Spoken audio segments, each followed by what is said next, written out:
দেবর্ষি নারদ বলছেন ব্রহ্মাকে, ব্রহ্মা বলছে দেখাও দেখাও শোনাও, তোমার কৃষ্ণ নাম শ্রবণ করাও। শুনবেন পিতা? শুনুন নাম। দেবর্ষি নারদ সৃষ্টিকর্তা ব্রহ্মাকে নিজের কৃষ্ণ নাম ভজন শোনাচ্ছে। কৃষ্ণ কেশব কৃষ্ণ মাধব সুধামাখা কৃষ্ণ নাম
তোমার কৃষ্ণ সাধন? কে বলছে? পিতা ব্রহ্মা বলছে। তুমি কৃষ্ণ নাম করছো, কৃষ্ণ ভজন করছো, তোমার নয়ন বাড়ি কোথায়? নয়নের জল কোথায়?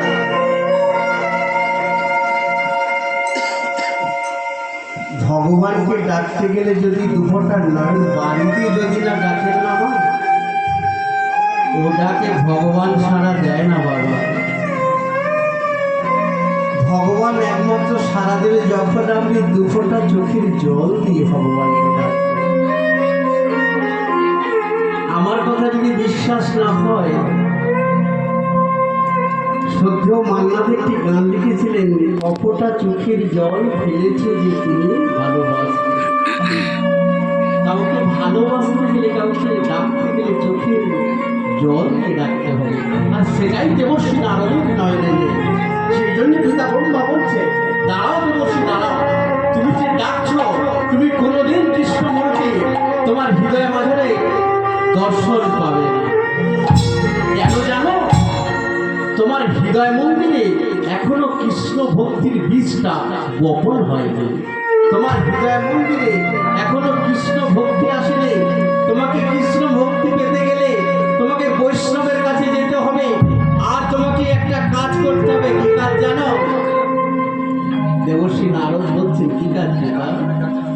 তোমাকে একটা কাজ করতে হবে, তবে তোমার অন্তর মাঝে কৃষ্ণ ভক্তি বিরাজ করবে। কি কাজ? শ্রবণ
দেবশ্রী নারদ বুঝলেন, আমাকে কোনো বৈষ্ণবের কাছে যেতে হবে, বৈষ্ণবের কাছ থেকে আমাকে কৃষ্ণ ভক্তি অর্জন করতে হবে। আর কি করতে হবে না, হরিনাম শুনতে হবে। ওমা, আপনারা যেটা করছেন, হরিনাম শ্রবণ, আপনারা কি বলেন? হরিনাম দেখতে এসেছেন, কি বলেন? হরিনাম শুনতে, তাহলে শ্রবণ। শ্রবণে মঙ্গল হবে, শ্রবণ করতে বলছে। এই পরম বৈষ্ণবটা কে? দেবশ্রী নারদ সৃষ্টিকর্তা ব্রহ্মাকে বলছে, আচ্ছা পিতা বলুন তো, পরম বৈষ্ণবটা কে? আমি হাতে মালা ঝোলা রাখলাম, শিখা রাখলাম, গলায় তুলসী মালা, কপালে তিলকঙ্কন করলাম, আমি বৈষ্ণব হয়ে গেলাম। অন্তরটা যদি বৈষ্ণবতা না থাকে, অন্তরে যদি বৈষ্ণবতা না থাকে, কি হবে? এই সাজ পোশাক, এই সাজ পোশাক তো বাজারে কিনতে পাওয়া যায়। আগে অন্তরটাকে ভক্তি করুন, অন্তরটাকে বৈষ্ণব করুন। কারণ মহাপ্রভু এক কথা বলে গেছেন বাবা, চৈতন্য চরিতামৃতে বলেছেন, আপনি আচারু ধর্ম জীবের শেখাও, আপনি না আচারলে জীবের শেখানো না যায়।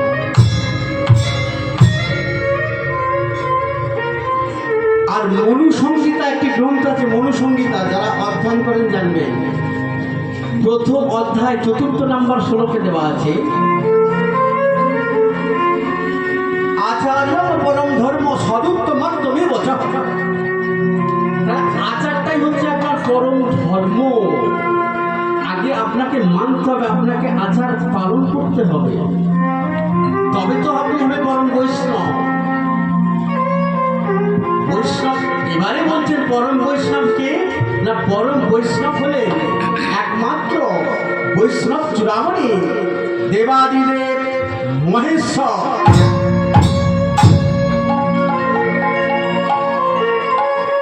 যার কোনো অলঙ্কার নেই, ব্যাঘ্র চর্ম পরিধান করে আছে, একটি বেলপথে সন্তুষ্ট, সেই পরম বৈষ্ণব ভোলানাথ। এবার দেবশ্রী নারদ পিতা ব্রহ্মাকে বলছে, আমি পরম বৈষ্ণব মহাদেবকে মানি না। কেন দেবশ্রী কথা বলছো? যে গাঁজা খায়, যে ভাঙ খায়, যার কোনো অলঙ্কার নেই, সদাচারী, তাকে কি করে বলবো পরম বৈষ্ণব?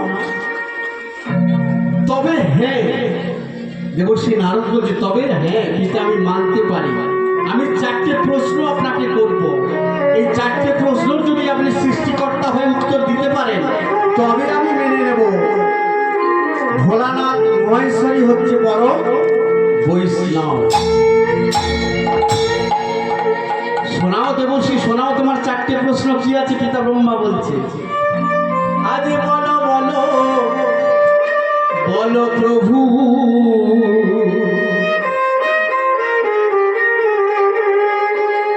বলো ব্রহ্মা পিতা প্রভু।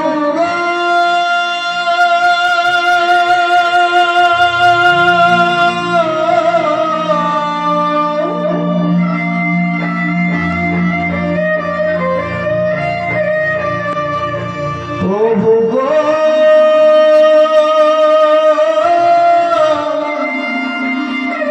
ও হে প্রভু, ও হে প্রভু, ও হে প্রভু, আজ বলো বলো বলো প্রভু, বলো ব্রহ্মা পিতা, বলো বলো বলো বলো প্রভু, বলো ব্রহ্মা পিতা।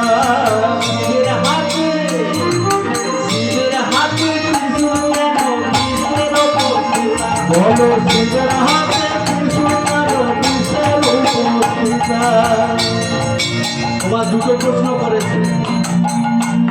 পরম বৈষ্ণব যদি শিব ঠাকুর হবে, হাতে তো জপের মালা থাকে, ত্রিশূল থাকবে না। আবার বৃষ মানে হচ্ছে ষাঁড়, বৈষ্ণব ষাঁড় নিয়ে ঘুরে, বৈষ্ণব কি হবে ষাঁড় নিয়ে ঘুরবে? বলো শিবের হাতে ত্রিশূল কেন, বৃষের উপর সীতা। বলো শিবের হাতে ত্রিশূল কেন, বৃষের উপর সীতা। সব দেবতার রাখি শিবের ত্রিনয়ন কেন, সব দেবতার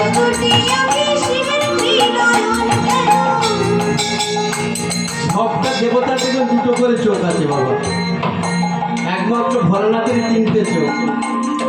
সব দেবতার রাখি শিবের ত্রিনয়ন কেন,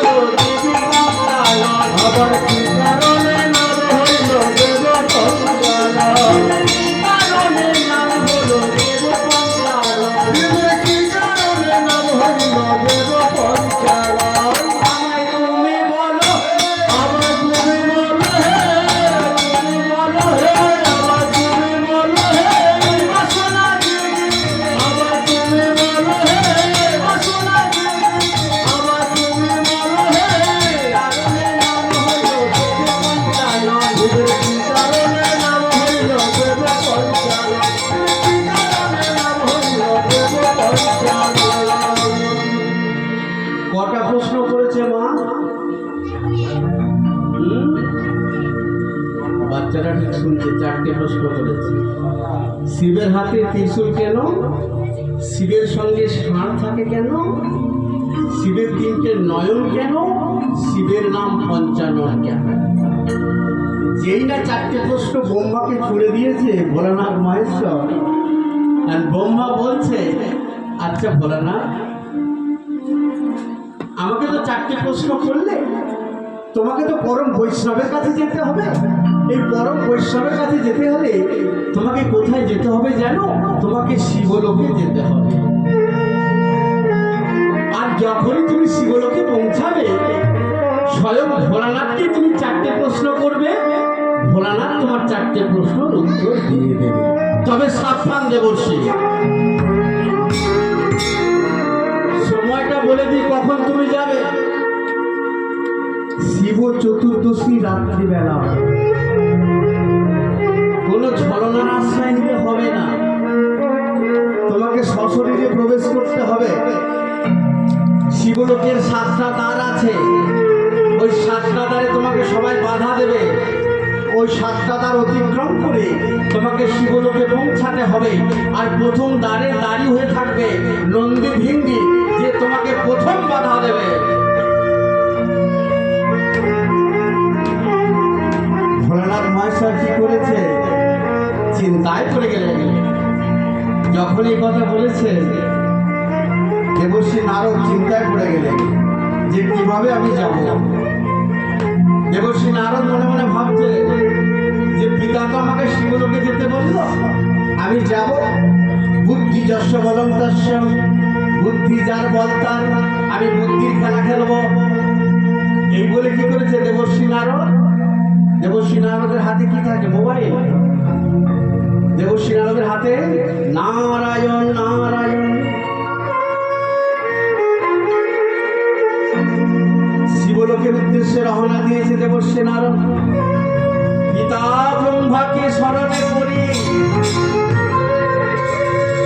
বিনা যন্ত্রের দিল গান, শিবের জয়গান, শিবের জয়গান। ওম নমঃ শিবায়, ওম নমঃ শিবায়।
শিবলোকে। শিবলোকে পৌঁছে গিয়ে দেখছে প্রথম দাঁড়িয়ে হয়ে দাঁড়িয়ে আছে নন্দী ভিঙ্গি। নন্দী ভিঙ্গি দেখেই দেবশ্রী নারদকে বলছে, এই যে দেবশ্রী, কি ব্যাপারে শিবরাত্রি রাত্রেবেলায় তুমি আমাদের শিবলোকে এসেছো কেন?